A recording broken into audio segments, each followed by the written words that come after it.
Ya, selamat malam semuanya. Selamat di acara diskusi kita malam hari ini yang mengangkat tema tentang kampus merdeka. Halo Fauzan. Ya, Jelas Fauzan. oke, langsung aja kita langsung ke pada kesempatan kali ini ada 3 orang narasumber yang sudah bergabung bersama kita untuk dalam pembahasan isu terkini mengenai kampus merdeka. Kita langsung memperkenalkan narasumber yang pertama kita. Narasumber yang pertama, dia merupakan seorang pengamat dan pemerhati pendidikan. Beliau ini sering menghadiri diskusi-diskusi mengenai pendidikan, khususnya pendidikan yang ada di Indonesia. Kuliah Kelahiran Bandung tahun 1976 ini merupakan lulusan dari Study University of Toledo di kota Toledo, negara bagian Ohio, Amerika Serikat, dengan gelar ganda di bidang keuangan dan pemasaran untuk jenjang serata S1. Beliau kemudian melanjutkan studi ke jenjang lebih tinggi di Dana University, kota Ottawa, negara bagian Michigan, Amerika Serikat. Saat ini beliau menjabat sebagai Direktur Eksekutif Center of Education, Regulation and Development Analysis dalam bidang organisasi. Dia juga berperan aktif sebagai ketua dalam pembina di Asosiasi Guru TIK atau KPI di Indonesia. Ya, kita perkenalkan narasumber kita yang pertama, ada Mas Indra Karismiaji. Selamat malam semuanya. Selamat malam Mas. Selanjutnya narasumber kedua akan diperkenalkan oleh Almila, silakan. Oke, untuk narasumber yang kedua, beliau ini adalah anggota dari Badan Eksekutif Mahasiswa dari Kabinet Muara Cita BEM Universitas Jenderal Sudirman Unsud. Dia merupakan Menteri Koordinator Sosial Politik dari BEM Unsud, yang dimana BEM Unsud ini merupakan pemegang untuk koordinator isu pendidikan di Ikatan BEM seluruh Indonesia. Ya, nah kita sambut narasumber yang kedua, ada Mas Fahrul Firdausi dari Menteri Koordinator Sosial Politik BEM Unsud 2020. Selamat malam Mas. Ya, selamat malam teman-teman semua. Malam. Dan Selamat yang terakhir malam. ada narasumber yang ketiga. Beliau ini pernah menjabat sebagai Wakil Ketua BEM Kabupaten Veteran Jakarta tahun lalu, dan di tahun ini beliau menjabat sebagai Ketua MPM Kabupaten Veteran Jakarta 2020. Narasumber ketika kita yang ketiga ini adalah Bang Mahreza Surya Putra. Selamat malam Bang. Ya, malam teman-teman semua. Kemudian sebelum kita mulai sesi diskusinya, kita jelasin dulu untuk alur diskusinya. Di mana di diskusi kali ini kita akan diskusi santai terkait kampus merdeka. Untuk para narasumber, kita mohon untuk kalau bisa cam-nya dinyalain biar diskusinya tidak lebih enak. Kita nyalain cam aja untuk masing-masing narasumber, dan untuk teman-teman dari BEM dan juga para partisipan yang hadir, nanti ketika mengajukan pertanyaan ada di sesi kedua, sesi pertanyaan dengan menulis di kolom komentar di hashtag #bertanya. Setelah itu ketika sudah dipersilakan untuk bertanya, maka silakan bertanya dengan menyalakan mic-nya masing-masing.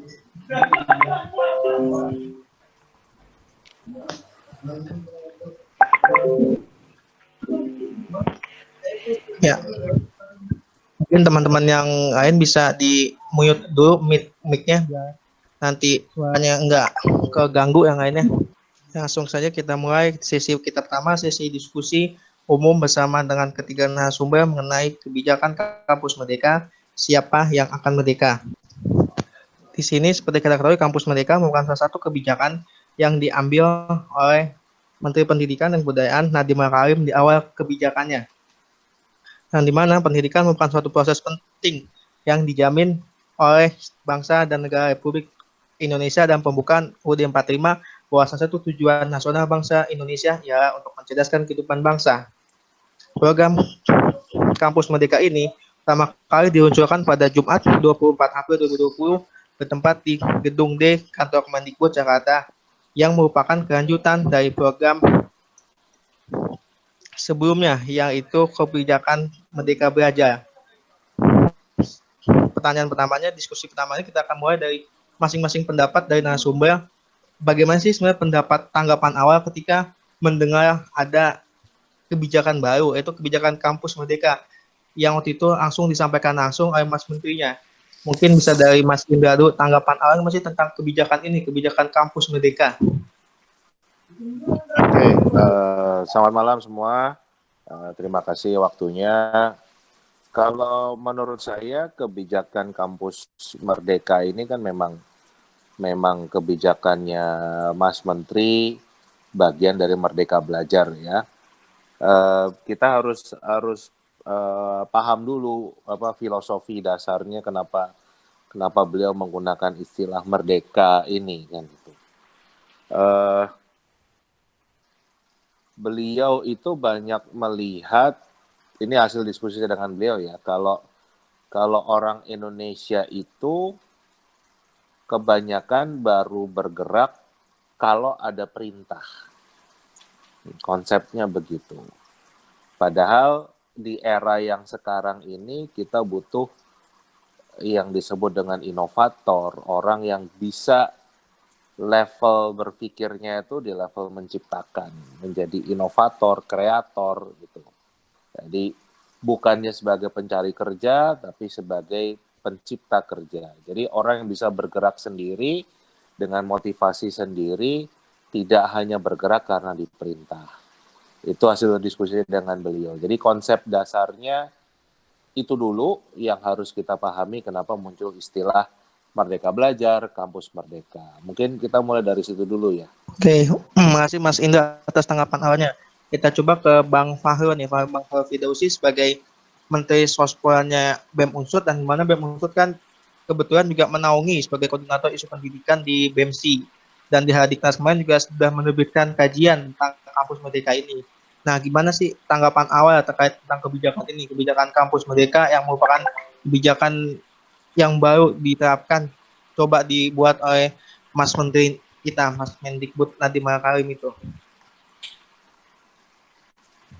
Oke, baik. Bismillahirrahmanirrahim. Assalamualaikum warahmatullahi wabarakatuh. Waalaikumsalam warahmatullahi wabarakatuh.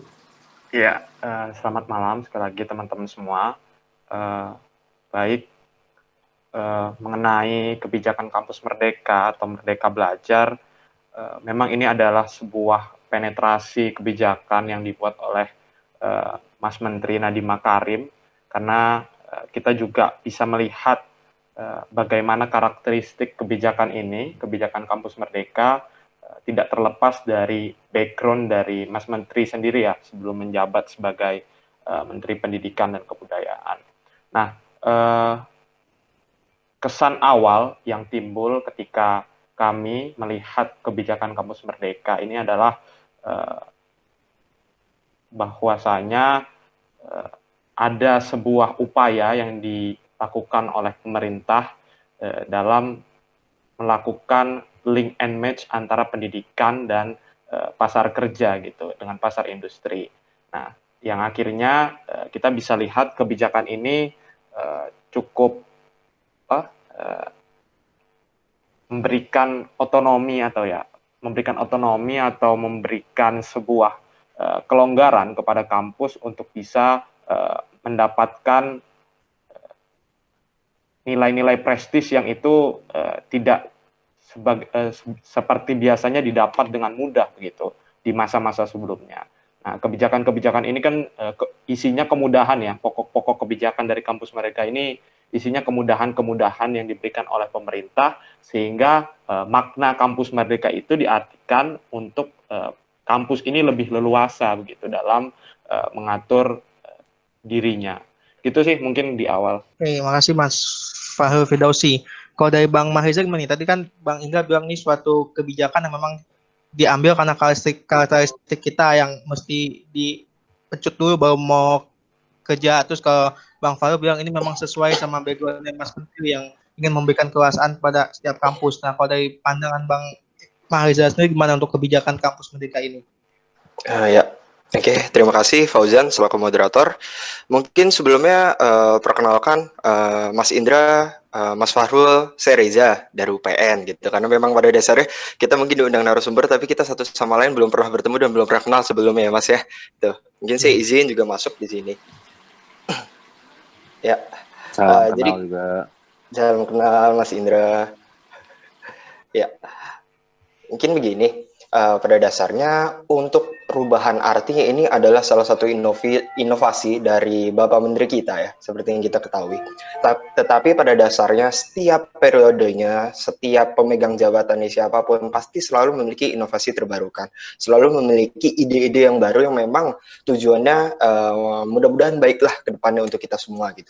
Tetapi untuk kali ini Bapak Nadiem mencetuskan kampus merdeka gitu, karena memang Bapak Nadiem menurut dari pandangan saya percaya bahwa perguruan tinggi itu harus menjadi ujung tombak yang bergerak cepat, karena perguruan tinggi itu begitu dekat dengan dunia bekerja. Karena setelah kuliah, setelah S1 yang mungkin menjadi fokusannya Bapak Nadiem, memang langkah berikutnya adalah umumnya kita bekerja, yaitu masuk di dunia perindustrian ataupun dunia pekerjaan gitu, yang memang pada dasarnya kita juga harus memiliki pemikiran yang inovatif dan juga adaptif.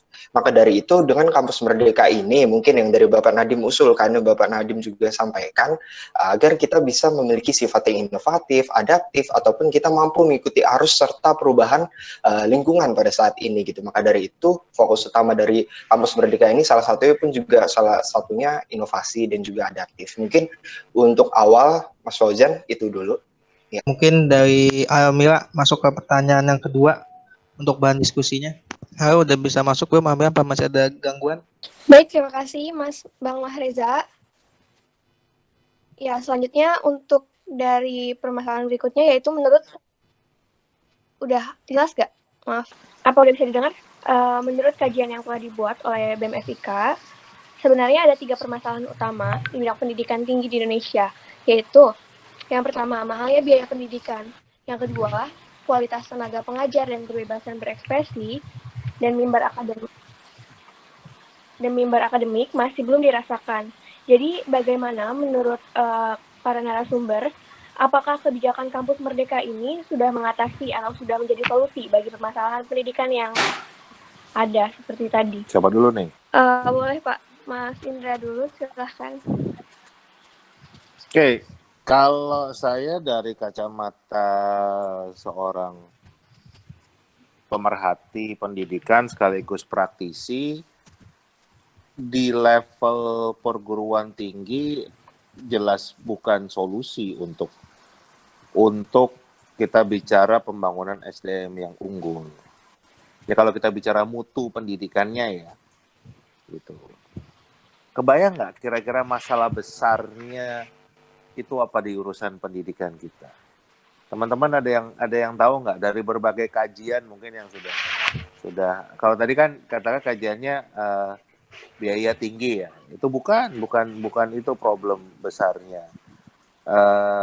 Tadi dikatakan kualitas dosen gitu kan, ya mungkin juga kan gitu, tapi itu bukan masalah utamanya. Yang ketiga apa tadi?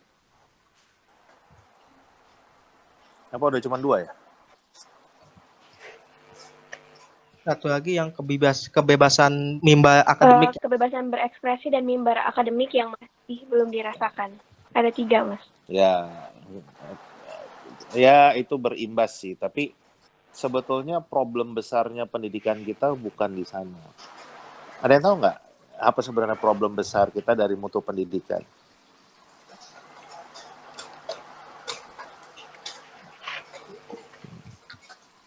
Mungkin dari Tebak aja lah, tebak. pemerataan sarana dan prasarana ya Mas? Enggak, bukan ke situ. Oke, ini ya saya buka nih permasalahan kita. Mudah-mudahan nggak kaget. Tahun 2019 kemarin, Bank Dunia itu membuat kajian lagi tentang pendidikan Indonesia dan membuat kesimpulan itu satu. Anak Indonesia itu functionally illiterate. Artinya, anak Indonesia itu bisa baca, tapi nggak ngerti apa yang dibaca. Dan itu yang membuat ranking kemampuan literasi bangsa Indonesia dibuat lagi oleh ini lembaga lain dari Connecticut State Central Connecticut State University. Kita itu nomor 60 dari 61 negara. Jadi kita nggak usah bicara ilmu yang tinggi-tinggi, gitu. Di sini membuktikan, ya, ini kalau mau kaget, berarti mahasiswa kita saja, walaupun levelnya mahasiswa, tapi sebetulnya nggak punya kemampuan membaca, gitu. Tingkat literasinya rendah sekali. Dan ini baru saja saya buktikan di level, ini mohon maaf ya, ini bukannya kita mendiskreditkan, di level guru-guru kita dan di level dosen-dosen kita. Kalau teman-teman ini coba Google nama saya, ini lagi rame, saya lagi banyak dibully oleh guru-guru dan oleh dosen yang menganggap saya melecehkan profesi mereka, terlalu mengkritik dan lain sebagainya lah kan. Tapi awalnya itu lucu sebenarnya. Jadi saya ditanya oleh wartawan, ditanyanya itu tentang bagaimana nasib para pendidik saat pandemi COVID-19 ini. Pertanyaannya gitu. Artinya ini dalam konteks mereka itu terpengaruh nggak dari sisi ekonominya. Nah, saya katakan ke mereka, kalau kita bicara guru dan dosen honorer, kemungkinan besar mereka akan kehilangan pendapatan. Kenapa? Karena guru dan dosen honorer ini dibayarnya berdasarkan jam ngajar. Gitu. Kalau sekarang ini mereka banyak yang nggak ngajar, pasti banyak yang akan kehilangan pendapatan. Sedangkan yang PNS enak, nggak ngapa-ngapain aja, seandainya mereka tidur aja nggak ngajar, mereka tetap digaji. Gitu. Itu konteks kalimatnya begitu tuh. Tapi ternyata begitu masuk koran, semua orang bacanya guru dan dosen hanya tidur-tiduran saja digaji. Ya kan? Bahkan banyak dosen nih, levelnya dosen loh, inbox ke saya marah-marah. Kamu tahu nggak kalau di kampus saya langsung diberikan tidak ada gaji lagi? Saya langsung jawab, kan saya ngomong PNS, bukan honor. Terus udah nggak minta maaf, nggak apa, itu puluhan yang kayak gitu, itu dosen, guru seperti itu. Jadi kita lihat kemampuan literasinya begitu rendahnya, ya kan? Dan itu yang akan menunjukkan kemampuan belajar kita juga rendah. Gitu. Itu mungkin mengagetkan, tapi itu fakta yang harus kita perbaiki bersama. Oke, baik, terima kasih Mas. Lanjut nih ke Bang Mahrizadu nih sekarang. Gimana nih Bang? Tadi kan ternyata kata Bang Indra sebenarnya ini belum bisa untuk menyelesaikan permasalahan pendidikan sebenarnya. Jadi gimana nih? Apakah ini hanya sebatas gebrakan saja atau memang ini sudah kebijakan ini memang sudah kebijakan yang patut dijalankan di perguruan tinggi, Bang? Ya, oke. Mungkin izin masuk sedikit menanggapi ya mungkin ya Mas Indra nih. Ya, mungkin kurang lebih yang Mas Indra sampaikan, mungkin sebelum permasalahan yang BMFIK bawa ya, mungkin yang Mas Indra sampaikan ini bisa dikatakan sangat benar gitu, sangat benar karena itu memang sudah menjadi ciri khas jatuhnya, sudah menjadi ciri khas orang Indonesia gitu. Bukan hanya dari tenaga pengajar, bukan hanya mahasiswa, siapapun ini pun sudah menjadi ciri khas bahwa kita itu gagal paham dalam mengartikan apa yang kita baca. Artinya. Nah, jadi memang maka dari itu langkah baiknya sebenarnya kalau hal ini pun diperbaiki pada lingkungan kampus ini pun juga bisa dikatakan sudah terlambat. Karena jujur saja mungkin di sini karena nggak ada media kali ya. Karena jelas saja bahwa tenaga pengajar pun sebenarnya pun juga bisa dikatakan gagal paham dalam mengartikan apa yang mereka baca gitu loh. Karena terbukti mungkin dari yang Mas Indra sampaikan, karena saya juga tahu kutipan yang Mas Indra sampaikan gitu maksudnya. Kurang lebihnya seperti apa gitu maksudnya. Sekali dua kali kita tonton mungkin kita akan cukup paham lah artinya apa di sana. Tapi masih banyak orang-orang yang memang cukup tersinggung, mungkin lagi-lagi mungkin karena arahan giringan media, giringan yang lain dan sebagainya. Tetapi itu artinya kan kita sebagai rakyat Indonesia, mahasiswa ataupun yang lain sebagainya, kita juga harus mencari tahu lebih lanjut lah apa sebenarnya yang terjadi dan apa yang sebenarnya tersampaikan. Mungkin itu. Selanjutnya apa yang tadi BEM FIK sampaikan bahwa tadi kan menurut BEM FIK tuh mahalnya biaya, terus juga ada kualitas tenaga pengajar, kemudian kebebasan berekspresi dan lain sebagainya itu ya terhadap Kampus Merdeka ini. Kalau ini menurut dari sudut pandang saya, ada beberapa hal yang memang Bapak Nadiem juga sampaikan di luar dari pemaparan dia pada waktu itu beberapa bulan yang lalu, bahwa beliau menyampaikan bahwa untuk biaya di dalam Kampus Merdeka ini sebenarnya ada tambahan biaya yang memang beliau akan bantu, terutama saat ada penambahan outer class atau apa yang kelas outing yang memang diproyeksikan 3 semester dengan minimal 2 semester itu ada pembantuan biaya yang memang diberikan oleh pihak kementerian, walaupun tidak dijelaskan secara pasti konsepnya seperti apa, tetapi hal itu tersampaikan oleh Bapak Nadiem. Itu untuk biaya yang memang mendukung untuk Kampus Merdeka ini. Lalu yang kedua, tenaga pengajar. Oke, untuk kualitas tenaga pengajar mungkin kembali lagi Bapak Nadiem mengarahkan bahwa kampus harus independen, kampus memang punya otonomi sendiri, seperti Mas Farul juga tadi sampaikan, bahwa artinya ada beberapa yang memang inovasi itu harus dijalankan sendiri oleh masing-masing kampus tersebut gitu. Memang jatuhnya seperti melempar kembali kepada kampus untuk mengolah sendiri internal, mengolah sendiri tenaga pengajarnya agar menjadi lebih baik dan lebih baik. Memang itu jatuhnya lebih melempar, tetapi memang itulah tujuan dari Kampus Merdeka. Lalu selanjutnya ada kebebasan berekspresi ya. Untuk kebebasan berekspresi sebenarnya di Kampus Merdeka ini cukup tersampaikan, sangat tersampaikan, sorry saya ralat, karena memang dengan kebijakan kuliah S1 normal 8 semester, dengan 3 semester diantaranya ataupun 2 semester itu diizinkan untuk mengambil pendidikan di luar dari prodinya, kalau disampaikan oleh Bapak Nadiem, itu merupakan salah satu ekspresi oleh mahasiswa yang bisa bisa kebebasan lah berekspresi oleh mahasiswa. Itu salah satu sebenarnya kalau yang ada di dalam Kampus Merdeka ini. Mungkin itu Mas Fauzan. Oke, makasih Bang.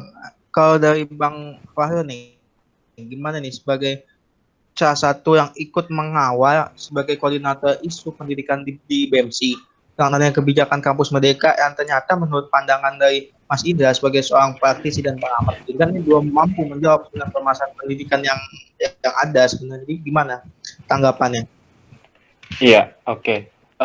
Mungkin kalau saya perspektifnya lebih kepada pelaku gerakan mahasiswa itu sendiri begitu ya.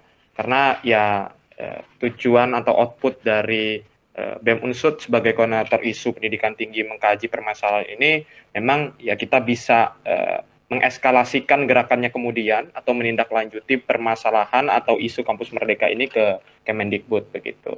Nah, sebenarnya tadi mau menyinggung sedikit apa yang disampaikan oleh Mas Indra. Memang bagi saya itu juga permasalahan mendasar ya. Jadi simpelnya ya kita nggak usah jauh-jauh lah ngomongin Kampus Merdeka. Ternyata ketika berbicara pendidikan saja kita masih punya permasalahan yang mendasar yang seharusnya itu bisa disentuh dengan kebijakan yang tepat oleh pemerintah kita kayak gitu. Nah, saya masuk ke korelasi kebijakan Kampus Merdeka terhadap tadi mungkin saya akan lebih fokus kepada dua poin yang tadi disampaikan oleh teman-teman dari BEM FIK gitu ya. Yang pertama soal biaya pendidikan. Nah, kalau saya lihat paradigma berpikir atau kalau saya lihat kebijakan Kampus Merdeka ini memang akan cenderung meninggikan biaya kuliah, nah atau biaya pendidikan. Nah, saya ambil contoh satu saja, di salah satu pokok kebijakan Kampus Merdeka ada kemudahan kampus PTN BLU atau Satker menjadi PTN BH. Nah, kalau teman-teman ketahui, salah satu keistimewaan atau privilege yang dimiliki oleh kampus PTN BH itu dia bisa menerima mahasiswa jalur mandiri lebih dari sampai maksimal kalau tidak salah 50%. Nah, kalau teman-teman tahu, UI itu, jalur mandiri UI, SIMAK UI, itu sekitar 50% mahasiswa UI diterima melalui jalur SIMAK UI. Nah, kemudian UTUL UGM ya, kalau mandiri kan UGM namanya UTUL. Itu juga sekitar 40-50%. Nah, dan kita tahu betul konsekuensinya ketika jalur masuk perguruan tinggi itu melalui jalur mandiri, artinya ada biaya lebih yang harus dikeluarkan. Nah, kalau di kampus kita kenal namanya istilah SPI atau uang pangkal, kayak gitu. Kalau di kampus saya namanya uang pangkal. Nah, jadi kalau misalkan jalur-jalur lain itu semakin dikurangi kuotanya, jalur mandiri ditinggikan, nah, artinya akses masuk perguruan tinggi itu akan semakin harus menggunakan biaya yang besar begitu ya, harus menggunakan biaya yang besar karena ya tadi ketika kita masuk melalui jalur mandiri, jalur yang lain itu semakin sedikit kuotanya, nah, biaya yang kita keluarkan harus berlebih begitu. Nah itu bagi saya itu sangat kontekstual karena boleh jadi kebijakan kampus Merdeka ini akan memperlebar masalah biaya pendidikan kita. Dan kalau berdasarkan data BPS yang saya ketahui, nah tiap tahunnya dana pendidikan biaya kuliah kita, biaya pendidikan tinggi kita itu bisa naik mencapai 10% begitu. Nah, itu permasalahan biaya pendidikan yang menurut saya kontekstual dengan kebijakan kampus Merdeka. Kemudian persoalan mimbar akademik. Nah, selain mengkaji kebijakan kampus Merdeka, kami juga sebagai koordinator isu dikti sebenarnya ingin concern kepada masalah darurat demokrasi kampus atau bahasa lainnya ya mimbar akademik gitu ya, kebebasan mimbar akademik. Nah, karena kita tahu bahwa saat ini kemerdekaan sesungguhnya yang harusnya dimaknai di kampus itu adalah kebebasan mahasiswa dalam berekspresi, mengemukakan pendapat ataupun sejenisnya. Karena bagi kami melihat permasalahan-permasalahan yang ada, nah ini belum didapatkan di kampus kayak gitu. Nah, justru yang paling penting bagi kami dibandingkan otonomi kampus atau melepaskan jerat kampus, jerat tanggung jawab negara dari kampus, dari tanggung jawab mengelola pendidikan tinggi, itu lebih penting bagaimana memberikan atau menjamin kemerdekaan mahasiswa yang ada di kampus. Nah, ada banyak catatan kami sebenarnya terkait masalah darurat demokrasi kampus ini, gitu. Dan menurut kami ya ini yang justru harusnya disentuh oleh pemerintah atau oleh Kementerian Pendidikan dan Kebudayaan hari ini, kayak gitu. Misalkan saja berkaca dari aksi reformasi di korupsi waktu 2019. Nah, itu betapa banyak mahasiswa yang mendapatkan tindakan intimidasi, kriminalisasi, dan lain sebagainya. Bahkan ketika itu, Pak Nasir sebagai Menristek Dikti memerintahkan rektor-rektor ya, mungkin teman-teman ingat, memerintahkan rektor-rektor untuk memberikan sanksi atau menindaklanjuti mahasiswa yang berdemonstrasi atau turun ke jalan ketika masa reformasi di korupsi itu. Jadi kalau misalkan tadi mau dikontekstualisasikan kebijakan kampus Merdeka dengan dua permasalahan, saya fokus kepada dua permasalahan pendidikan tinggi, kurang lebih seperti itu menurut hemat saya. Gitu. Oke, Mas Fahru, sebelum kita lanjut ke sesi berikutnya, ke pertanyaan berikutnya, menarik yang disampaikan tadi terkait biaya nih. Di masa pandemi yang kita ketahui, mungkin BMSI juga sering memberikan infografis bahwasanya di masa pandemi ini banyak sekali perekonomian kita yang turun drastis, yang bisa mengakibatkan juga ke pendidikan tinggi itu sendiri, dalam artian bisa saja mungkin angka mahasiswa yang drop out atau keluar karena tidak adanya biaya itu makin tinggi. Nah, menurut Mas Fahru ini sendiri sebenarnya apa sih yang mesti dilakukan nih terkait permasalahan yang urgent saat ini? Mungkin banyak yang disuarakan oleh teman-teman mahasiswa itu mengenai biaya pendidikan di masa pandemi ini, Mas. Gimana, Mas? Oke, kalau misalkan berbicara masalah biaya pendidikan, kemudian dihadapkan dengan situasi pandemi COVID-19, ya permintaan atau rekomendasi yang kami sampaikan sederhana, yaitu pemberian pembebasan atau relaksasi biaya kuliah. Karena kita ketahui bahwa kalau BEM Unsud melihatnya dari dua sisi gitu. Pertama sisi akademik, yang kedua sisi ekonomi. Sisi ekonomi itu kita tahu ya, gelombang PHK, gelombang pekerja dirumahkan itu sudah mencapai 2 juta lebih, dan itu juga artinya berdampak kepada perekonomian keluarga mahasiswa. Boleh jadi ini akan menjadi kesulitan tersendiri bagi mahasiswa untuk memenuhi biaya kuliahnya di semester depan. Mungkin semester ini nggak jadi masalah, atau boleh jadi bermasalah juga karena perkuliahan daring ini kan kita memaksa kita untuk mengeluarkan biaya kuota internet dan lain sebagainya gitu, yang seharusnya biaya itu tidak membengkak atau tidak besar ketika kita melaksanakan perkuliahan tatap muka secara normal kayak gitu. Nah sebenarnya itu sih yang jadi poin utama ketika berbicara biaya pendidikan di masa pandemi COVID-19 ini. Memang idealnya relevansinya diberlakukan pembebasan atau relaksasi UKT. Nah ini juga yang sebenarnya ingin kita kejar ke pemerintah, dalam hal ini Kemendikbud, karena banyak kampus yang lari dari tanggung jawab ini. Sebenarnya kampus itu bisa merealisasikan hal tersebut, tapi ya lebih banyak mereka berlindung karena ada ketidaktegasan dari Kemendikbud dalam memberlakukan pembebasan atau relaksasi biaya kuliah ini. Itu kalau berbicara soal biaya pendidikan di masa pandemi COVID.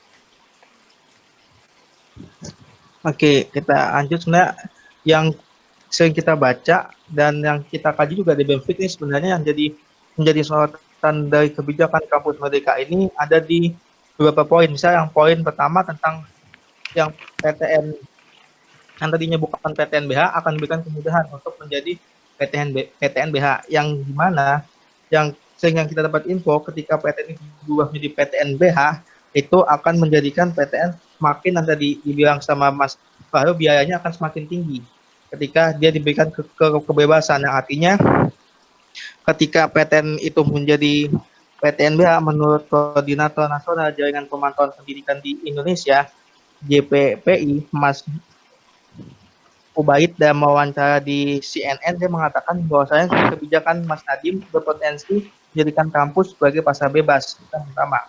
Yang kedua juga ada permasalahan ketika ada pembebasan atau kemudahan atau otonomi bagi PTN atau PTS untuk membuka program studi baru, yang dimana mungkin dari Ketua Majelis Rektor Perguruan Tinggi Nasional pernah mengatakan bahwasanya kebijakan ini memang dinilai memberi dampak kekuasaan besar bagi perguruan tinggi untuk menyiapkan di dunia kerja.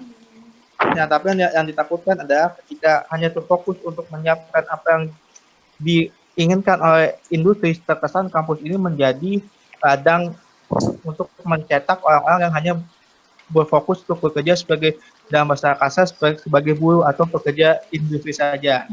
Ini tanggapannya mengenai poin-poin yang tadi sudah disampaikan terkait dua permasalahan utama yang sering disoroti di kampus Merdeka ini. Mungkin kita mulai dari Mas Indra lagi. Ya, ini kalau dari saya tadi kan kalau masalah mutu di sisi literasi ya. Sekarang kalau di masalah regulasi, di masalah kebijakan, semua yang tadi disampaikan, problem besarnya adalah negara ini tidak pernah punya cetak biru pendidikan. Iya.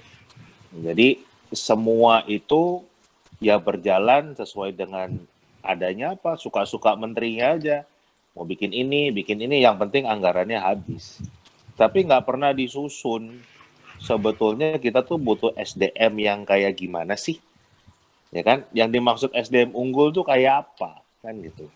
Kan tadi yang disampaikan sebetulnya cukup apa ya, ironis gitu. Di satu sisi yang mahasiswanya punya potensi apa untuk jadi nggak mampu melanjutkan kuliah, ya kan, karena kebutuhan hidup semakin tinggi, apalagi pandemi ini nggak ada penghasilan orang tuanya atau mereka sendiri. Tapi di sisi lain pemerintah mengeluarkan 5,6 triliun untuk orang diajarin jadi ojek online, bikin CV, ya kan, melalui program kartu prakerja, kan nggak berhubungan satu sama lain, aneh kan gitu. Nah, kalau punya planning yang jelas ini nggak akan terjadi. Semuanya itu sesuai dengan oke dari sini langkahnya akan ke sini, akan ke sini, akan ke sini, jadinya akan seperti ini. Jadi tadi sore kita baru diskusi bareng sama organisasi guru. Kesimpulan para organisasi guru, kebetulan saya moderatornya, menarik. Merdeka Belajar dan Kampus Merdeka sama dengan Indonesia Terserah. Ya kan?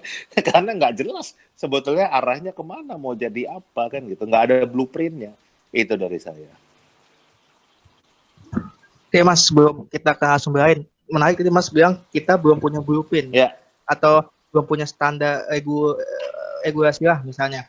Nah menurut Mas Indra sendiri gimana sih caranya supaya regulasi sistem pendidikan ini bisa dengan ini bisa cepat selesai gitu? Nggak setiap ganti menteri ganti peraturan seperti itu Mas. Apa yang mesti dilakukan terutama buat dari pihak atas supaya ada suatu peraturan yang tetap lah, regulasi tetap. bukan peraturan, Mas, tapi blueprint tadi. Ya, Jadi bayangin aja, kalau kita bangun rumah, ya, nggak pakai cetak biru, nggak pakai blueprint nih. Kita mau bangun 3 kamar, jadinya cuma 1 kamar. Kita mau bangun kamar mandi, jadinya gudang.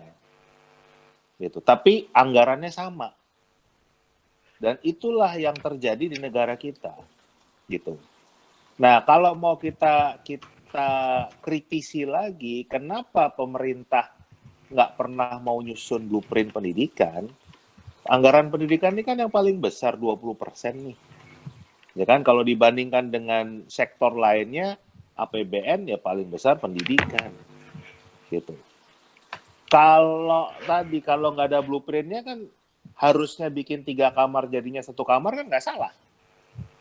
Karena kan nggak ada blueprintnya kan gitu. Yang penting kepake kan. Itu yang terjadi sekarang. Jadi solusinya, dan ini salah satu yang saya dorong terus adalah pemerintah harus segera menyusun blueprint pendidikan. Cetak biru pendidikan nasional dari titik nol sekarang nih sampai nanti 2045 yang katanya generasi emas, Indonesia emas, itu kayak apa langkah-langkahnya. Masalah nanti di tengah jalan ada perubahan, urusan nanti. Tapi paling nggak kita semua se-Indonesia bisa ngelihat nih, mau jadi ini. Kan sebetulnya semua bisa dihitung, gitu. Kita itu butuh tenaga misalnya di bidang tertentu lah. Karena saya di pendidikan ya, contohnya nih. Kita tuh kebanyakan guru sekarang. Tapi di setiap kampus buka FKIP. Dan itu yang paling penuh sekarang. Kenapa? Karena orang teriming-imingi ada tunjangan profesi. 2 kali gaji kan jadi dapatnya. Tapi tetap aja dibuka terus padahal pemerintah tahu kalau guru itu, sekolah itu bukan pabrik gitu. Yang artinya akan menerima jutaan tenaga kerja. Tapi ya udah jalan aja begitu. Gitu loh, itu contohnya. Jadi saran saya pemerintah harus segera menyusun blueprint. Dan ini juga saya dorong melalui DPR untuk segera disusun blueprintnya. Oke, baik Mas. Makasih. Kita ke Bang Maheza dulu nih. Bang Maheza, tanggapan terkait yang tadi poin-poin kebijakan yang menjadi dikritisi dari kampus mereka ini, sekaligus mungkin ini bisa menjawab juga apa yang disampaikan sama Mas Fahrul terkait permasalahan pembiayaan kuliah di pandemi ini. Khususnya kan Bang Maheza nih yang salah satu ketua Mawar yang ada di kampus kita di UPN sendiri. Gimana sih tanggapan atau mungkin ada sedikit isu atau bahasanya ada sedikit komentar dari pihak atas, dari pihak rektorat dari UPN mengenai permasalahan ekonomi di pandemi ini, khususnya bagi pembayaran UKT untuk mahasiswa, Mas? Ya, oke, izin masuk. Ya, mungkin sebelumnya saya ingin menanggapi sedikit dulu untuk kerangka kerja terperinci tadi, arsitektur kerangka kerja tadi itu memang betul lah sangat dibutuhkan gitu. Walaupun memang katanya hal itu mau dibuat saat ini gitu. Walaupun katanya hal tersebut memang mau dirancang pada saat ini, tapi ya sudah gitu. Layaknya masyarakat kita ingin menunggu dan juga melihat apakah hal tersebut akan direalisasikan atau tidak gitu kan pada dasarnya. Selanjutnya untuk PTNBH ya.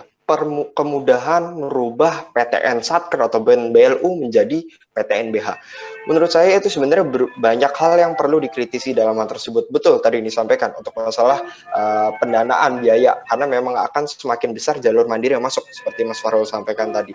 Tetapi sebenarnya menurut dari pandangan saya, PTNBH ini sebenarnya hanyalah faktor pendukung, hanyalah faktor yang memang membuat seperti yang kita tahu ya, Bapak Nadiem membuat 4 kebijakan ya. Nah, salah satu adalah mempermudah perizinan PTNBH ini. Nah, sebenarnya PTNBH ini hanyalah sebagai bahan untuk mempermudah kebijakan yang lainnya gitu. Karena memang di dalam kebijakan yang lainnya itu seperti yang kita ketahui, seperti di poin yang nomor 4. Poin yang nomor 4 kan kalau Bapak Nadiem itu menyampaikan hak belajar untuk mahasiswa 3 semester atau minimal 2 semester di prodi luar ataupun di kampus luar dan lain sebagainya gitu kan.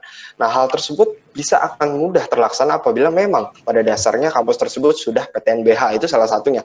Jadi memang sebenarnya PTNBH ini hanyalah triggeran ataupun faktor pendukung agar poin 1, 2, dan keempatnya tadi, anggap PTNBH itu di poin 3, itu bisa terlaksana dengan baik sebenarnya pada dasarnya. Oke, lanjut untuk tadi yang Mas Fauzan tanyakan mengenai keuangan kampus. Betul, ada beberapa hal yang memang dari kami pihak MPM legislatif pun juga sudah kritisi ke arah pihak atas mungkin ya teman-teman semua. Kalau di sini rektorat kita nyebutnya pihak atas gitu. Nah, pihak atas itu sudah memberikan beberapa jawaban kepada kami dan juga beberapa penjelasan apa sih yang terjadi di pandemi ini dan keuangan yang pada umumnya sebelumnya sudah direncanakan itu kemana arahnya setelah ini gitu. Namun dari pihak rektorat mungkin pihak atas mengatakan bahwa banyak sekali duit yang dialokasikan secara belak-belakannya gitu, banyak sekali duit finansial yang dialokasikan untuk apa? Penanganan COVID-19. Nah, kembali lagi mungkin diinfokan teman-teman, UPN ini kampus Satker, Mas Farul, UPN ini masih kampus Satker ya, jadi memang kita itu jatuhnya seperti departemennya Kemendikbud, jadi ya memang duitnya kita tuh di mereka, kita duitnya diolah dari mereka gitu. Maka dari itu banyak uang yang memang masuk ke UPN ini itu bukan uang pada umumnya yang memang biasanya dioperasionalkan, tetapi uang yang masuk ke UPN ini hanyalah kebanyakan uang yang memang sekedar untuk menangani COVID-19 ini. Itu yang memang sudah dijelaskan oleh Ibu Rektor, itu yang sudah disampaikan oleh Ibu Rektor. Tetapi dari kami tetap pasti kami meminta transparansinya, kami meminta penjelasan secara umumnya apa yang terjadi. Walaupun sebenarnya kalau di kampus kita di UPN sudah ada beberapa bantuan seperti bantuan kuota gitu kan, kita diberi kuota sejumlah 60.000 setiap bulannya gitu ya, yang rencananya selama 3 bulan. Sekarang sudah masuk bulan kedua ya, walaupun belum kekirim bulan keduanya ya. Jadi mungkin kurang lebihnya kalau yang untuk di kampus ataupun tadi yang Fauzan tanyakan kurang lebih seperti itu sih Mas Fauzan. Bisa, makasih Mas Eza. Langsung ke Bang Fauzan mungkin tanggapannya terkait poin-poin yang tadi dikritisi terkait kampus mereka ini. Mungkin di kajian dari BEM Unsur dan teman-teman di ISODIKI juga sebenarnya sih sudah disampaikan ya, mungkin bisa disampaikan lagi di forum ini Mas. Oke, sebenarnya menarik semua bagi kami ya, semua poin kebijakan Kampus Merdeka atau semua pokok kebijakan Kampus Merdeka ini punya analisis kritisnya masing-masing kayak gitu, atau mungkin ya ada yang saling bersinggungan juga. Nah, tapi karena diminta berbicara soal 2 poin ini, nah kalau menurut kami mulai dari ini ya, kemudahan menjadi PTNBH, mungkin tadi sudah saya singgung sedikit juga, bahwasanya yang pertama, kami melihat semangat otonomi kampus itu sama dengan melepaskan tanggung jawab negara terhadap pengelolaan pendidikan. Nah, jadi makin hari kalau kampus PTNBH itu makin banyak, ya tanggung jawab negara untuk menyediakan pendidikan yang bermutu, yang layak bagi semua warga negara, sebagaimana amanat konstitusi kita, ya itu akan semakin berkurang kayak gitu. Nah, kemudian yang kedua, ketika berbicara kampus PTNBH itu kan otonomi yang dimaksud itu salah satunya adalah otonomi dalam pengelolaan anggaran.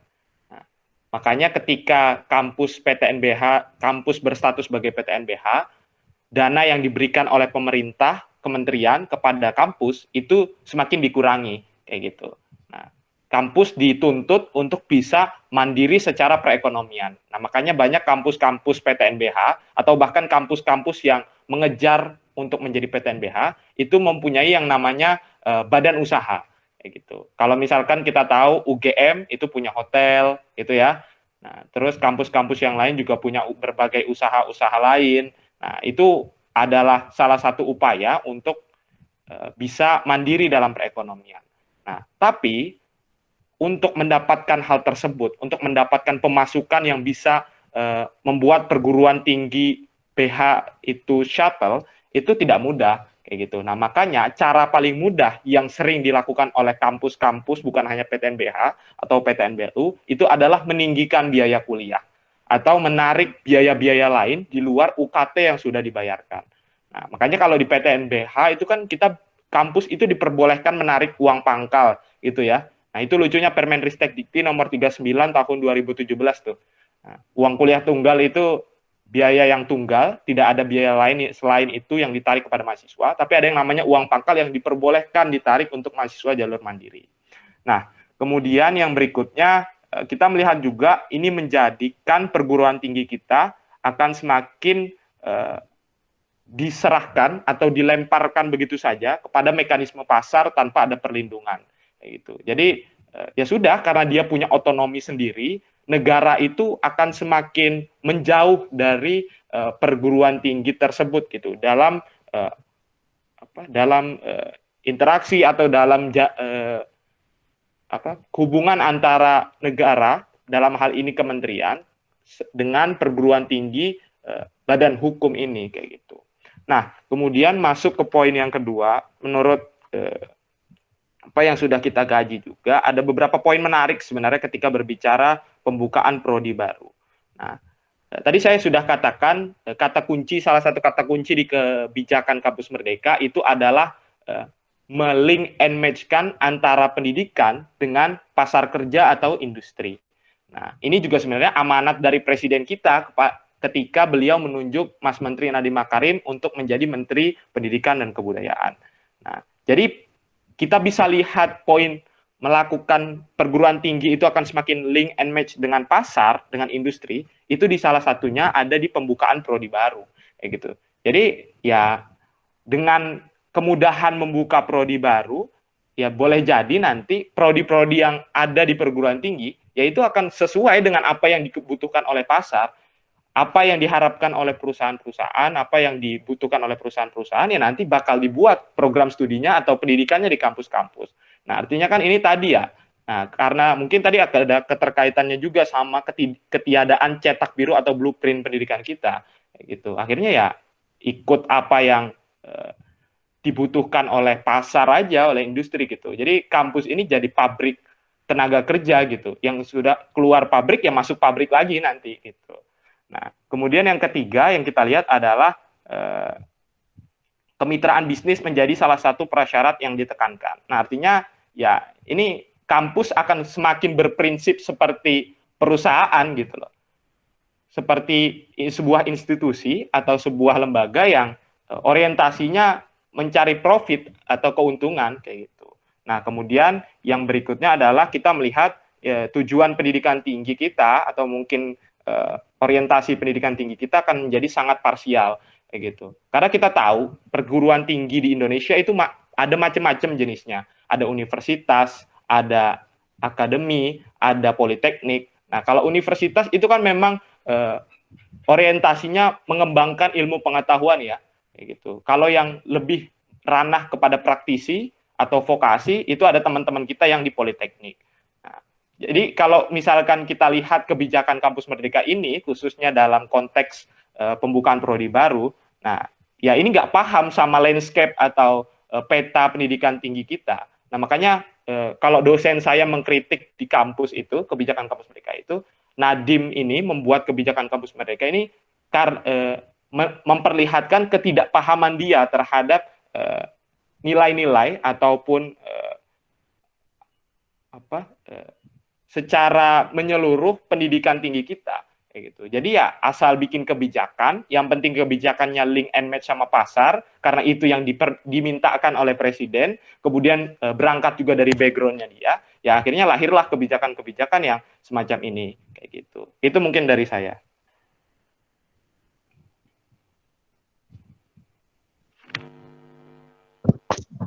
Oke, mungkin kita lanjut ke sesi kedua nih, ada sesi tanya jawab yang akan dipimpin oleh Almila. Silakan untuk sesi kedua, sesi tanya jawab. Ya, silakan Almila untuk membacakan peraturan sesi tanya jawabnya.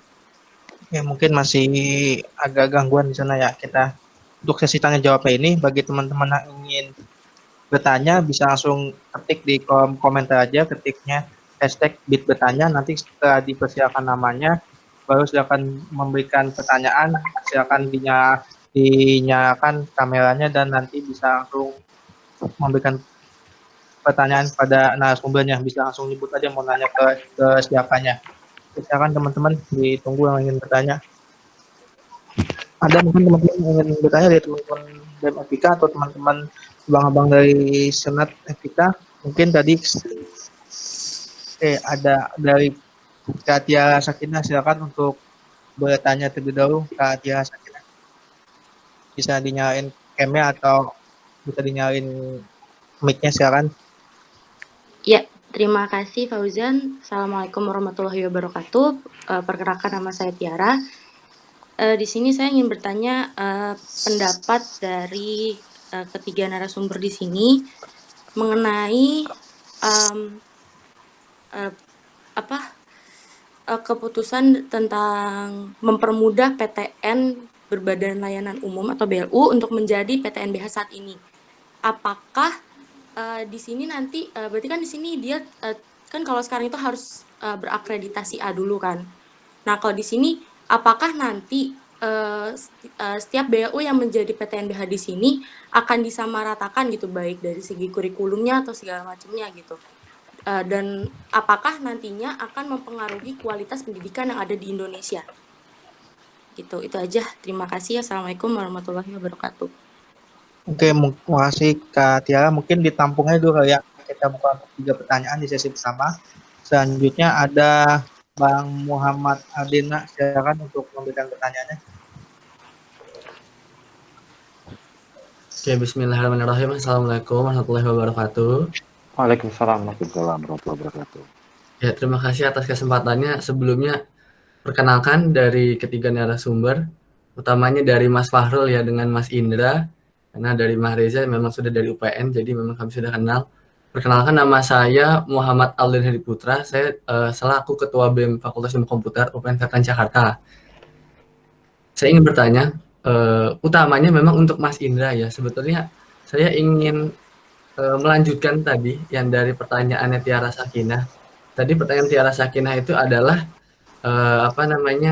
bahwa dari PTN Satkar dan BLU memang dari kebijakan Mas Menteri itu akan dipermudah ya menjadi PTN BH. Nah, sebetulnya begini, kalau dari saya pribadi adalah ketika PTN BH itu yang seharusnya persyaratannya akreditasi A, tapi kenyataannya dari PTN Satkar dan BLU yang dipaksakan untuk menjadi PTN BH, apakah sebetulnya menguntungkan bagi masyarakat, utamanya bagi PTN Satkar itu sendiri ya, karena sebetulnya secara syarat dan ketentuan kualitasnya aja belum terpenuhi. Seperti itu, mungkin itu pertanyaan awal dari saya. Terima kasih. Oke, mungkin bisa langsung dijawab dulu kayak dari 2 pertanyaan itu, dimulai dari Mas Indra lagi, mungkin bisa menjawab terkait yang tadi ditanyakan dari teman-teman. Oke, kalau dari saya ini mungkin jawabannya agak berbeda dari yang dibayangkan. Ini konsep saya. Bicara tentang PTNBH ini kan biasanya diskusinya itu mengarah apakah menjadi komersial atau enggak kan. Sebenarnya arahnya kan ke situ kebanyakan yang dipikirkan. Kalau saya itu justru problem besarnya adalah di desain dari mau dibawa kemana sebenarnya perguruan tinggi kita. Jadi kalau tadi Mas Fahrul ya yang mengatakan Universitas itu tujuan utamanya adalah mengembangkan ilmu pengetahuan, kan? Jadi desain kalau di luar negeri yang namanya perguruan tinggi itu fokus utamanya nggak pernah untuk urusan pendidikan dalam arti mengajar. Jadi tujuan utamanya bukan nyari mahasiswa sebanyak-banyaknya, kemudian mengambil uang kuliah dari mahasiswa tersebut, itu bukan tujuan utama dari perguruan tinggi. Perguruan tinggi dimanapun di dunia itu fokus utamanya adalah riset. Gitu. Jadi mereka pun mendapatkan income terbesarnya dari riset, grant ataupun kerjasama dengan pihak komersial, tapi risetnya dilakukan di universitas, di perguruan tinggi. Nah, hasil dari riset tersebut yang dipakai untuk bahan ajar mahasiswanya. Jadi tentunya tiap universitas akan berbeda tergantung dari hasil risetnya.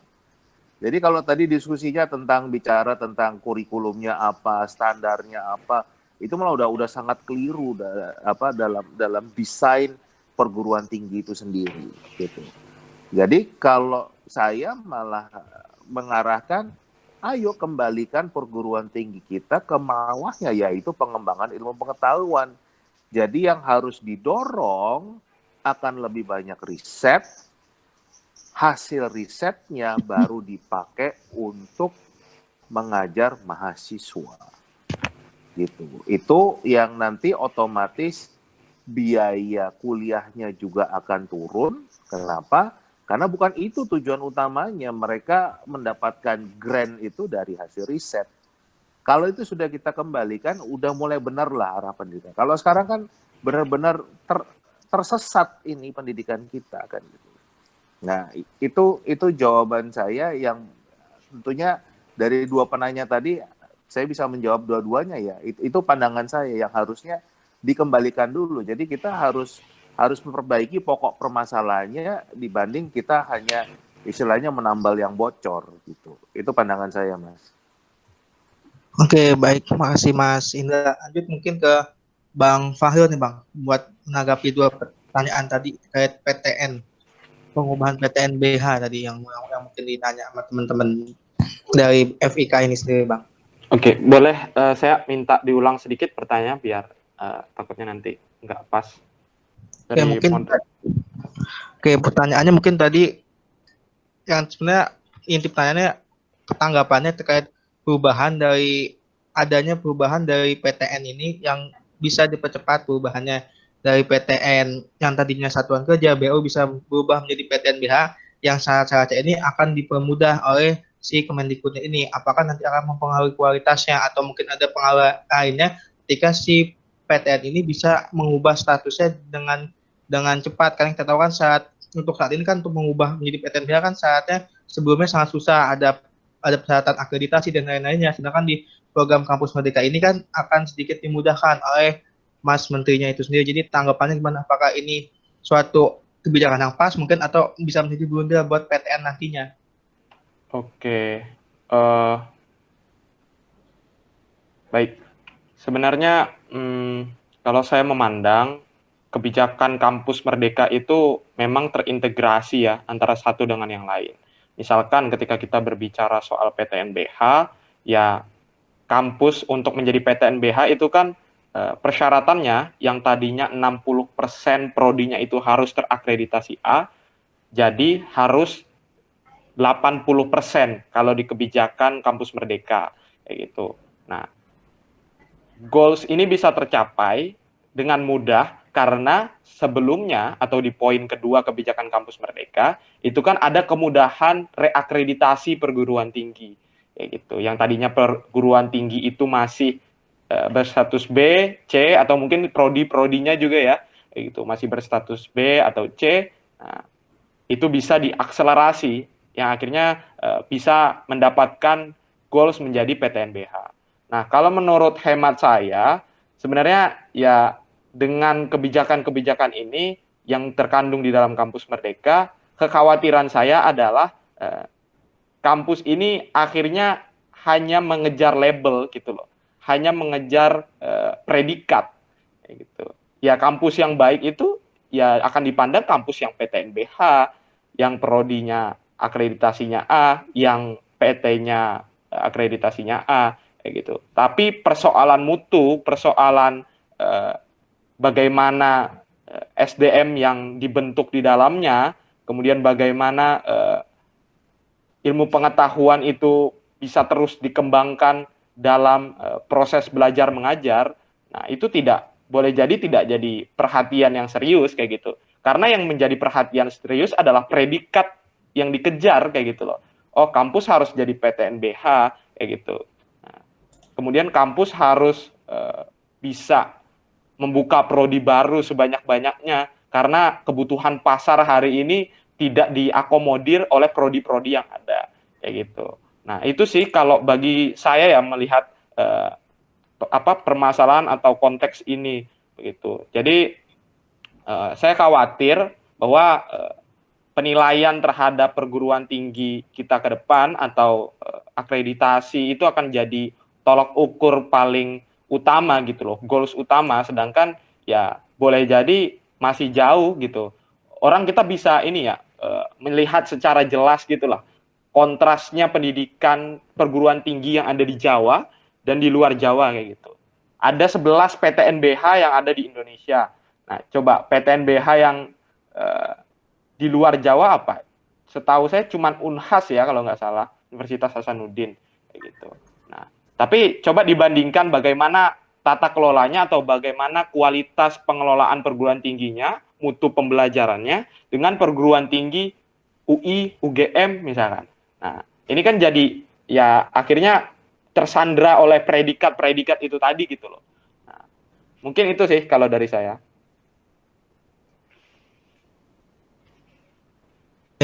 Terima kasih Mas atas tanggapannya. Lanjut ke Bang Mahriza untuk jawab pertanyaan dari dua pertanyaan kita tadi, Bang. Ya, oke. Mungkin untuk PTNBH sedikit tadi sudah saya sampaikan bahwa sebenarnya PTNBH ini juga salah satu bahan sebenarnya bagi seluruh kebijakan ini, yaitu salah satunya untuk mempermudahkan poin 1, 2, dan juga poin keempat yang memang ada dalam kebijakan.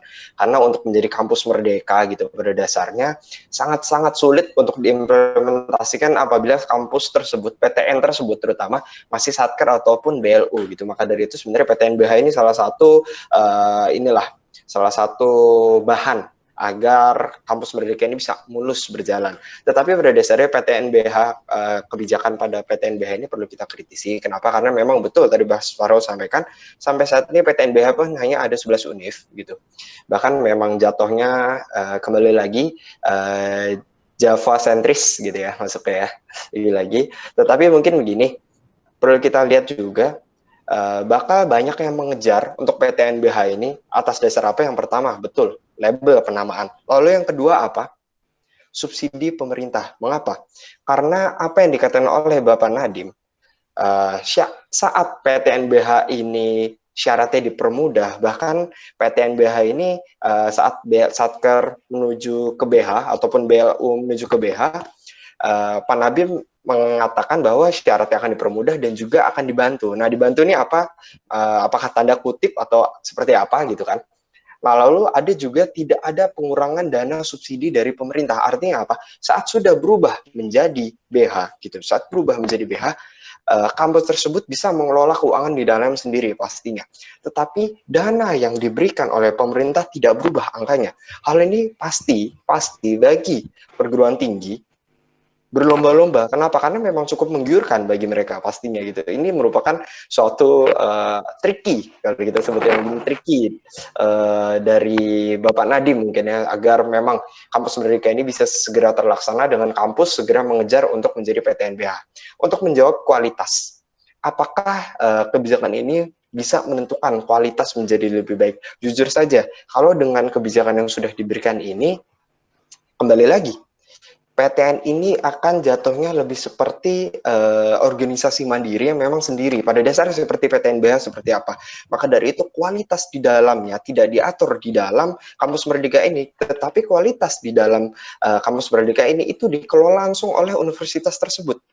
Maka dari itu pemerintah benar sedikit demi sedikit melepaskan tangannya, melepaskan pegangannya dan juga melepaskan tanggung jawabnya pada sesuatu hal yang lebih terperinci yaitu sampai masalah kualitas pengajar gitu loh. Jadi pemerintah sepertinya khususnya Kemendikbud lebih ingin melihat bahwa PTN-PTN ataupun kampus-kampus ataupun sekolah-sekolah melihat dari kepala-kepalanya saja. Untuk masalah internalnya, masalah sampai titik paling bawahnya, silakan masing-masing kampus, silakan masing-masing rektor untuk diatur kebijakannya. Mungkin arahnya lebih seperti itu jatuhnya di Kampus Merdeka. Mungkin itu Mas Fauzan. Oke, mungkin ini kan kita juga dari BMFIK udah ngebuka pertanyaan untuk mahasiswa aktif melalui GFORM ya. Ini ada salah satu pertanyaan terpilih yang bakal kita bacain. Ini tertujunya buat Mas Fahrul pertanyaannya. Pertanyaannya gini Mas, kan program Kampus Merdeka merupakan bentuk inovasi yang dibawa langsung oleh Kemendikbud. Nah, pertanyaan di sini adalah sejauh mana sih menurut Mas Fahrul ini kebebasan akses mahasiswa yang akan diberikan dalam program Kampus Merdeka ini? Dan apakah kebebasan itu akan diakomodasi dengan baik oleh pemerintah, terutama dalam kebutuhan praktiknya di lapangan nantinya, Mas? Menurut Mas Fahrul gimana? Oke, baik. Soal kebebasan akses mahasiswa ya, berarti akses terhadap perguruan tinggi itu sendiri ya? Iya, Mas. Oke, baik. Tadi mungkin sebenarnya sudah saya singgung juga bahwasanya kebijakan Kampus Merdeka, pokok-pokok yang terkandung dalam kebijakan Kampus Merdeka, ini justru kalau kita kenal istilah liberalisasi, privatisasi, dan komersialisasi pendidikan. Nah, kalau kita menilai ya kebijakan Kampus Merdeka ini semakin melanggengkan nilai-nilai tersebut gitu loh. Ya, kalau berbicara soal akses, ya maka akan yang tepat adalah poin privatisasi gitu. Nah, dengan kampus yang akan semakin menjadi dicondongkan atau diarahkan kepada industri, kemudian diserahkan kepada mekanisme pasar, makanya paling simpel saya melihat bahwa kebijakan Kampus Merdeka ini adalah kapitalisme pendidikan gitu. Nah, jadi ya kebebasan akses atau keluasaan akses mahasiswa untuk mengakses perguruan tinggi itu akan semakin terbatas kayak gitu. Kenapa bisa semakin terbatas? Ya salah satunya tadi misalkan kalau misalkan kampus jadi PTNBH, ya biaya perkuliahan, biaya kuliah yang ditawarkan itu akan semakin besar kayak gitu ya, karena nggak cukup rasanya kampus itu hanya mengandalkan keuangan yang didapat dari badan usaha yang dimilikinya, sedangkan tanggung jawab negara atau payung negara dalam mengelola perguruan tinggi itu semakin dijauhkan gitu. Nah, akhirnya kan kampus harus mandiri secara perekonomian. Nah, tadi saya bilang kemudahan, cara paling mudah untuk mendapatkan keuangan selain mudah juga cepat itu adalah dari mahasiswa gitu, menarik uang pangkal, menaikkan biaya kuliah, seperti itu. Nah, kemudian berdasarkan data juga, tadi saya sudah sempat singgung ya bahwa kenaikan biaya kuliah itu bisa mencapai 10% tiap tahunnya. Nah, bahkan selain itu juga ada data yang menyebutkan juga bahwasanya keluarga berpenghasilan rendah itu hanya sekitar 2% yang bisa melanjutkan kuliah. Nah, ketika pendidikan tinggi kita semakin menekankan soal biaya gitu ya, soal ketika orang masuk kampus, orang mau perguruan tinggi itu nggak ditanya lagi apa kemampuan ilmu apa yang kita miliki gitu, kemampuan akademik apa yang kita miliki. Tapi pertanyaannya sekarang dengan potret kebijakan, salah satunya adalah kebijakan Kampus Merdeka ini, ya berapa uang yang kita punya kayak gitu. Ya, berapa uang yang kita punya itu kan sekarang lebih menentukan kita berkuliah di mana daripada ya dulu prestasinya apa waktu di sekolah kayak gitu. Nah, jadi poinnya adalah bagi saya kalau dari pertanyaan ini Justru kampus Merdeka ini semakin membuat akses pendidikan tinggi kita itu semakin kerdil, semakin menyempit gitulah. Nah, untuk bisa diakses oleh semua kalangan, khususnya ya masalah akses pendidikan kan masalah bagaimana masyarakat kalangan menengah ke bawah bisa mengakses pendidikan tinggi kayak gitu ya.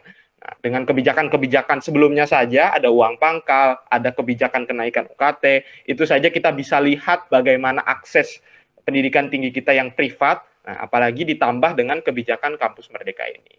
Begitu kalau menurut saya.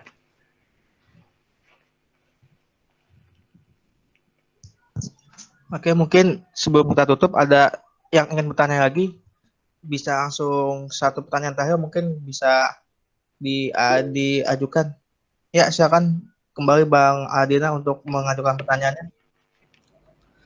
Oke, baik, karena ini terakhir mungkin pertama ingin saya ucapkan terima kasih ya kepada para narasumber, Mas Indra, kemudian Mas Fahrul dan Mas Mahreza atas kesediaan waktunya dan partisipasinya dalam kegiatan malam kita hari ini. Kemudian yang ingin saya tanyakan kepada para narasumber yang terakhir adalah ini, yang ingin saya informasikan adalah kegiatan kita untuk membahas kebijakan kampus Merdeka ini adalah yang pertama di UPN Veteran Jakarta. Nah, kemudian dengan harapan saya adalah kegiatan kita hari ini dapat dilihat oleh banyak teman-teman mahasiswa. Nah, maka dari itu pertanyaan saya adalah kira-kira menurut para narasumber dari tadi kan sudah disimpulkan ya bahwa memang kenyataannya kebijakan kampus Merdeka ini sebetulnya keliru kalau misalnya tujuannya untuk meningkatkan kualitas pendidikan. Padahal target utamanya adalah sudah jelas ya, kita sebagai mahasiswa. Nah, menurut para narasumber, bagaimana kita selaku mahasiswa setidaknya meminimalisir atau setidaknya kita dapat menutupi dari kesalahan-kesalahan yang telah dilakukan kebijakan oleh pemerintah. Seperti itu pertanyaan dari saya. Demikian yang dapat saya sampaikan. Terima kasih. Oke, terima kasih Bang Adina. Kita lanjut ke jawabannya mungkin dari Mas Indra terlebih dahulu, Mas. Oke. Ya, oke. Sorry. Oke, Mas Indra silakan. Saya dulu ya. Oke. Ya. Jadi kalau dari saya, apa yang bisa dilakukan dari para mahasiswa? Yang pertama, ini ada momentum bagus nih sebetulnya. Momentum bagusnya adalah antara pemerintah dan DPR sudah sepakat untuk merevisi Undang-Undang Sisdiknas. Itu sudah masuk prolegnas. Tapi sayangnya sampai sekarang pemerintah belum bergerak nih apa-apa. Jadi kalau kita mau membuat satu perubahan yang nyata, jangan cuma di kebijakan Merdeka atau kampus Merdekanya saja, tapi kita bicara di undang-undangnya yang memang harus disesuaikan dengan tantangan industri 4.0 ya kan gitu. Jadi bagusnya teman-teman yang masih mahasiswa ini bisa mendorong terus gerakan-gerakan masukan-masukan bagaimana merevisi Undang-Undang Sisdiknas tersebut ya, yang sesuai dengan tantangan kita ke depan, kebutuhan kita ke depan. Itu kalau kita bicara dari sisi regulasi, dari sisi kebijakan, dari sisi undang-undang. Nah, kalau dari sisi personal mahasiswanya sendiri, ada satu kajian yang sangat menarik dari Forum Ekonomi Dunia tahun 2018 yang judulnya Laporan Pekerjaan Masa Depan, Future Jobs Report. Di situ mengatakan 65% dari anak-anak yang hari ini duduk di bangku SD, 65% ya, angka yang besar, 65%. Anak-anak yang hari ini duduk di bangku SD, nantinya akan bekerja pada bidang yang hari ini bidangnya aja belum ada. Sekali lagi ya, 65% dari anak-anak yang duduk di bangku SD nantinya akan bekerja pada bidang yang hari ini bidangnya belum ada. Nah, artinya Anda semua itu dalam nanti menghadapi dunia kerja adalah kemampuan berinovasi yang dituntut. Jadi ilmu yang Anda pelajari di kampus sekarang pun bisa jadi nggak akan kepake lagi karena perubahannya akan cepat kan gitu. Nah, itu satu hal yang harus kita pahami, tantangannya seperti itu, ya kan? Jadi dalam kita menyiapkan diri kita pun juga harus memahami kondisi tantangan yang sangat berbeda dengan era saya. Adik-adik mahasiswa ini nanti akan berganti pekerjaan antara 10 sampai 15 kali. Karena begitu cepatnya perubahan teknologi. Jadi itu satu hal yang sebagai mahasiswa harus menyiapkan diri menghadapi tantangan ini, terutama kita bicara kompetisi dari luar ya, karena kompetisi sudah global. Mungkin itu dari saya. Oke, makasih Mas. Mungkin lanjut ke Bang Fahil untuk menanggapi pertanyaan tadi, Bang. Oke, ya kalau menurut saya ya, sebagai entitas mahasiswa itu sendiri, memang ya kita adalah salah satu pihak yang paling dituntut untuk peduli terhadap pendidikan kita gitu, karena kita yang berada di dalam sistem ataupun berada di dalam keberjalanan pendidikan itu sendiri. Nah, makanya kita sebagai Korsudikti BMSI pun selalu berusaha untuk menghadirkan diskursus soal pendidikan ini tidak tenggelam oleh isu-isu yang lain kayak gitu. Nah, kemudian ada berbagai cara sebenarnya selain ya edukasi melalui forum-forum diskusi seperti ini, saling membagi pengetahuan. Kita juga di mahasiswa terbiasa melakukan advokasi dan pergerakan gitu ya. Nah, tadi misalkan soal Undang-Undang Sikdiknas yang disinggung oleh Mas Indra, nah itu kan sebenarnya kalau misalkan jalur-jalur legislasi, kita kan tidak punya akses untuk ke sana gitu ya. Nah, tapi dengan pressure politik gerakan mahasiswa yang mungkin bisa kita lakukan, nah itu bisa mendorong percepatan atau ya mengembalikan fokus pemerintahan kita terhadap masalah-masalah yang sebenarnya justru harus lebih utama direspon dibandingkan masalah-masalah yang lain kayak gitu. Ya selain mungkin kita bisa berjejaring begitu ya dengan teman-teman yang lain, saling menguatkan satu sama lain, saling menyatukan narasi atau mungkin mengutuhkan pembawaan ataupun goals yang ingin kita capai gitu. Nah, hal-hal semacam itu kalau menurut aku pribadi itu bisa kita lakukan sebagai mahasiswa itu sendiri kayak gitu.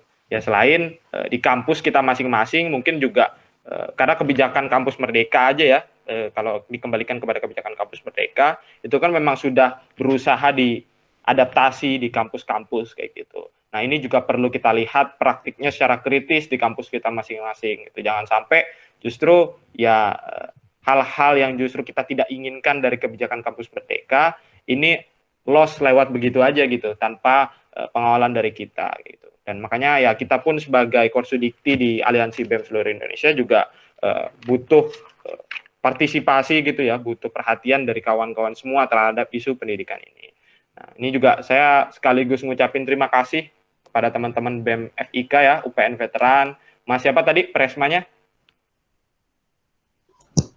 Aldena, Mas. Oh, Mas Aldena. Terima kasih Mas Aldena ya. Terima kasih sudah juga, diundang Mas, untuk berbagi pada malam hari ini. Kemudian juga bisa ketemu sama pembicara-pembicara lain. Mas Indra, mungkin nanti kita sebagai koordinator isu pendidikan tinggi bisa sharing-sharing lebih lanjut kali ya, Mas Indra ya. Ini kita biar bisa dapat pandangan lebih dalam lagi nih soal pendidikan. Gitu. Iya, dan mungkin butuh dikawal nih undang-undang Sikdiknasnya nih. Nah, kalau enggak bisa meleset lagi nih, bahaya. Betul.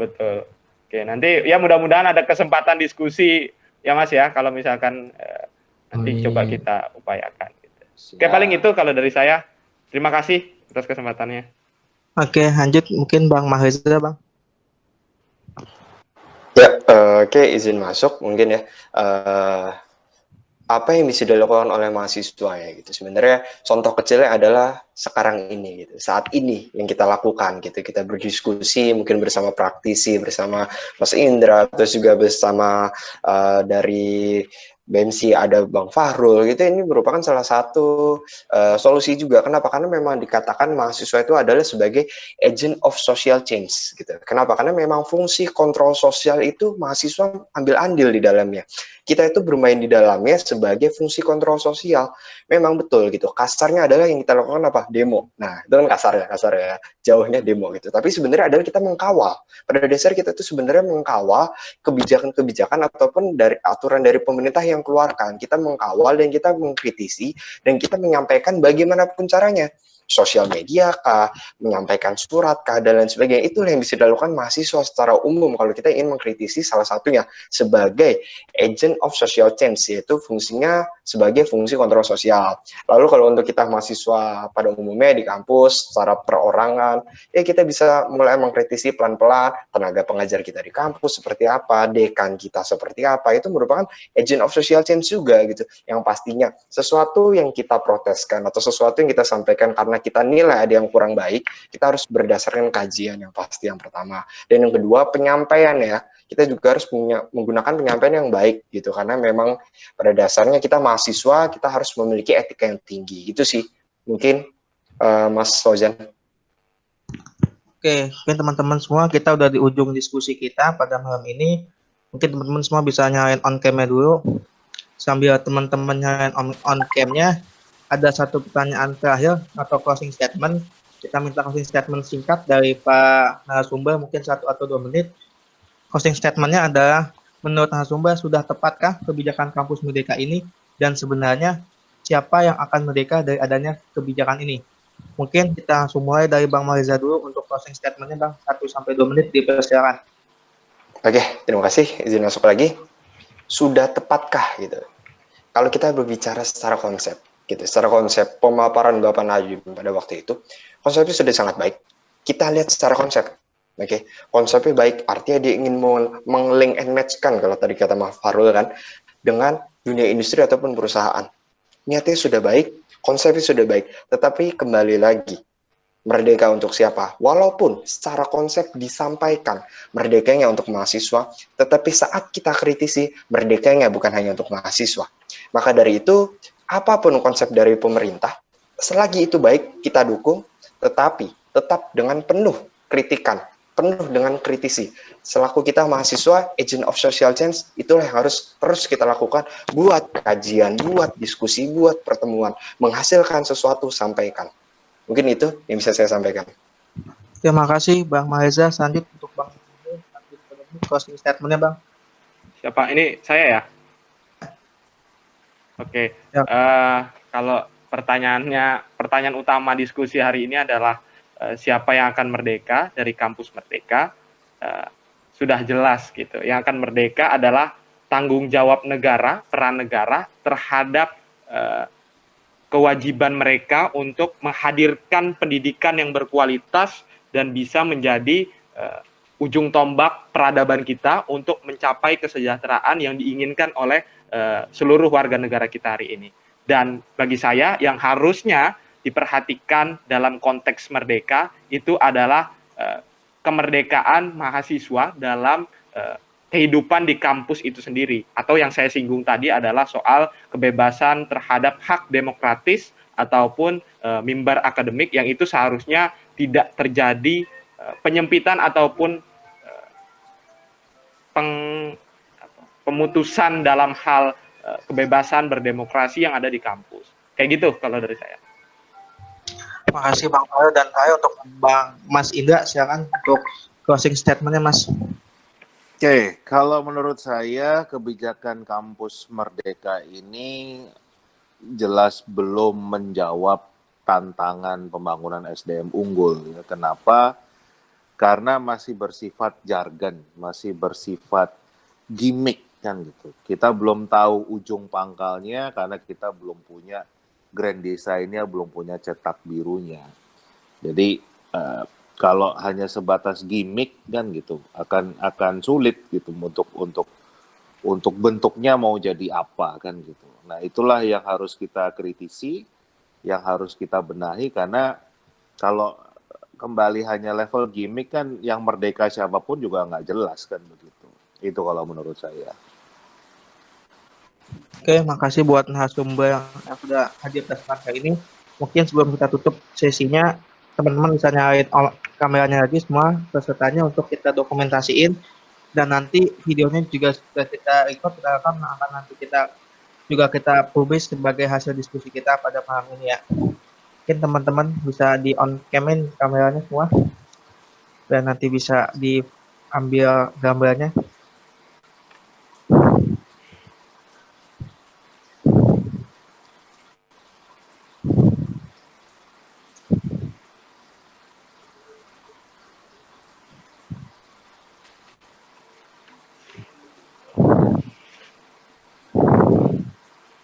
Ya, sembari nunggu, izin masuk, Mas Fauzan.